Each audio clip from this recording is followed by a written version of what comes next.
Oi, pessoal, tudo bem? Aqui tá tudo bem, graças a Deus. Hoje a gente vai para o vídeo número 4 e a chave que eu queria dar hoje está no livro de Romanos, capítulo 12, verso 2.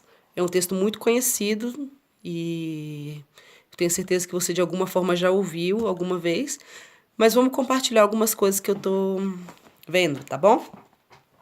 Diz assim: E não vos conformeis com esse mundo, mas transformai-vos pela renovação do vosso entendimento, para que experimenteis qual seja a boa, agradável e perfeita vontade de Deus. Primeira coisa importante desse texto é que ele começa com uma frase imperativa. Diz: não vos conformeis. Então, como eu já disse no texto, no vídeo anterior, quando a palavra traz um versículo, uma frase que é imperativa, é porque nós temos condições de responder positivamente. Se ele está falando que você não pode se conformar, é porque você consegue não se conformar. Isso é muito importante, porque se você acredita e aceita esse engano de que você não pode, de que é difícil, você não vai conseguir. Mas como a gente acredita que Deus é amor, que Deus é justo, e Ele está dizendo, não vos conformeis, é porque a gente pode não se conformar. Não se conformar é não tomar forma. Não falar igual, não pensar igual, não fazer negócios igual, não se relacionar igual, não tratar as pessoas, não tomar decisões, não viver a nossa vida como o mundo faz. O mundo é o sistema que a gente vive. Né? O sistema que está entregue às trevas, ao reino das trevas, que não tem nada a ver com Deus.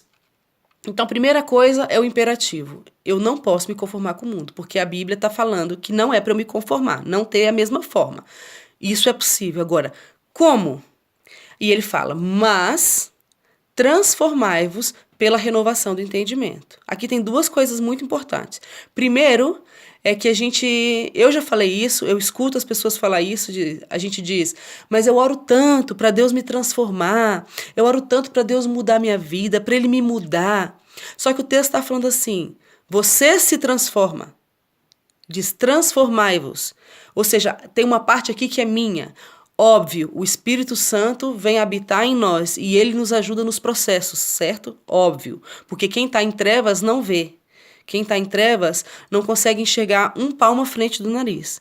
E é através de andar com Deus, da companhia do Espírito Santo, é que seus olhos são abertos para fazer o que tem que fazer. Então, eu não estou ignorando a ajuda do Espírito Santo, mas diz aqui que você se transforma quando você renova o seu entendimento, quando você renova a sua mente. Como é que isso acontece?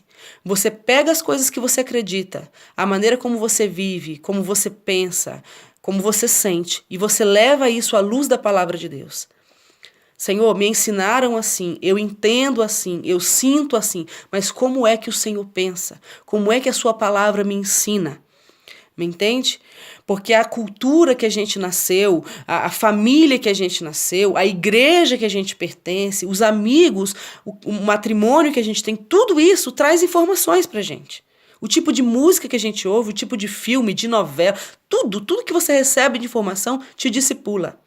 Cria informações na sua mente, molda o seu entendimento. Então você tem que pegar tudo isso que você tem de entendimento e levar à palavra de Deus, para que ele transforme o que você pensa.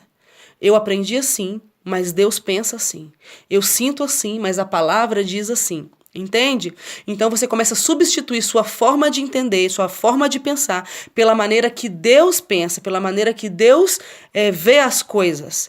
Você começa a ver como Deus vê, sentir como Deus sente, então você vai agir como Deus age. A partir que você muda o entendimento, você vai se transformando. Entendeu? Porque no reino de Deus é tudo o contrário. Tem que morrer para viver, é melhor dar do que receber e por aí vai. Os últimos vão ser os primeiros, né? É tudo o contrário. Porque o reino de Deus não visa essa vida. A gente está com o olho no que é eterno, tá certo? Então, duas chaves importantes aqui. Primeiro, não posso ter a forma do mundo e isso depende de mim. Eu posso ter governo sobre isso. Segundo, como é que eu me transformo? Renovando o meu entendimento, quebrando paradigmas na minha mente. Isso na sua forma de decidir coisas, na sua forma de viver. Isso serve para traumas também. Por exemplo, pessoas que sofrem violência sexual, uma mulher que sofreu violência sexual, geralmente desenvolve um paradigma mental de que os homens são maus, né? Mas quando ela vai levando esse trauma a Deus e recebendo o amor de Deus, ela vai entendendo que existem homens maus e existem homens bons. E que independente do que ela sofreu, Deus pode transformar isso para bem. É isso que diz em Romanos 8, verdade? Ele faz com que tudo coopere para o bem daqueles que o amam, que são chamados segundo o seu propósito. Enfim, aí vem uma infinidade de experiências com Deus que vão desfazendo esse paradigma e vão dando uma nova maneira de ver. Deus restaura as emoções, restaura o físico, restaura o espírito dessa pessoa e ela pode se casar e ter filhos com um homem de Deus bom e etc, etc e tal. E aí ele diz, você precisa não ter a forma do mundo, você precisa se transformar através da mudança do entendimento para você poder experimentar qual é a boa, agradável e perfeita vontade de Deus. Por que os cristãos sofrem tanto para viver a vontade de Deus? Por que quando Deus pede uma coisa para o cristão, ele pensa, vou ter que renunciar, porque é difícil obedecer a Deus. Parece sempre um sofrimento.